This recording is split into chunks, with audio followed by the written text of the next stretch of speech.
Hitler, as is known, wanted to be an artist. Not even the severest canings could deter his ambition. My father refused to abandon his never, and I responded in kind, Hitler wrote in Mein Kampf. Hitler emerged from one thrashing, proudly telling his mother, "Father beat me 32 times." On another occasion, Hitler was beaten unconscious. His mother dragged him to safety despite her husband's unrelenting blows. Hitler had almost the same childhood as I did, Goebbels wrote in his diary. The father a tyrant, the mother a source of goodness and love. Hitler's artistic ambition eventually flagged, then failed, but his tenacity, whether inherited or beaten into him by his father, remained as blinkered and unrelenting as ever. Following his failed bid for the Reich presidency in April 1932, Hitler went to court to have the election results annulled. Hitler to contest validity of election, the New York Times announced in a headline.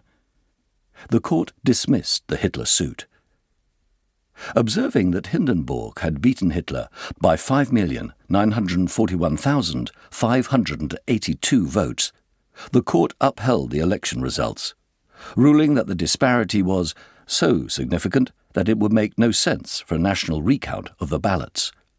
Hitler nevertheless declared victory, noting that his party had gained 2 million votes at the polls.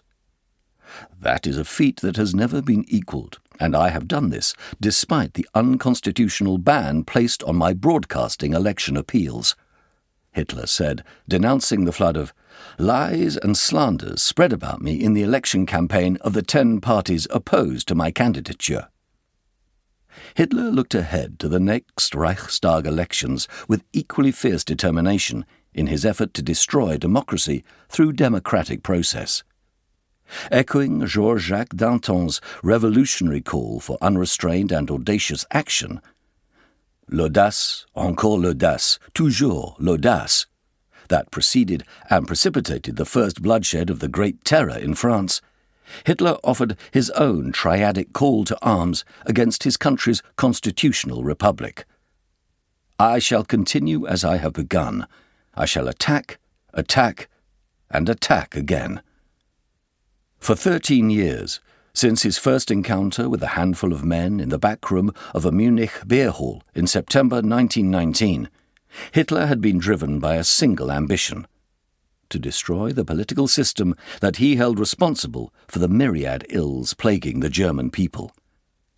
He vowed revenge on the politicians who stabbed the frontline soldiers in the back with the armistice, on the traitors who signed the Treaty of Versailles, saddling the German people with war guilt and crushing reparation payments.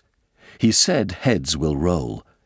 He vowed to dismantle the multi-party political system that, he claimed, had fractured and polarized the German nation, pitting individual against individual, city against the countryside, labourers against factory workers, Bavaria against Prussia, Catholics against Protestants, and Protestants against Catholics, as he said that July, in advance of the Reichstag elections. Hitler's words are preserved on a 2-disc recording titled Appeal to the Nation. Hitler speaks with his distinctive cadence and stridency, but in a notably moderated tone. There is no ranting, no raving, no storms of applause, no Sieg Heil choruses. One can hear, through the hissing and occasional snap of the shellac discs, traces of Bavarian and Austrian inflections. The R's are rolled, and the T's are softer than the crisper, clipped consonants in the north. It is the sound of Hitler positioning himself as a political leader rather than as a revolutionary. As suggested by the Brown record label, emblazoned with a swastika that spins into blur at 78 revolutions per minute, this is an appeal, not a tirade. Harry Kessler, the son of a Hamburg banker and a British aristocrat, was a former diplomat, a pedestrian in national politics and peripatetic in lifestyle, Berlin, London, Paris, Cannes, who was one of the era's most astute observers of contemporary politics. While many observers saw Hitler as indecisive, fanatic, and occasionally unhinged,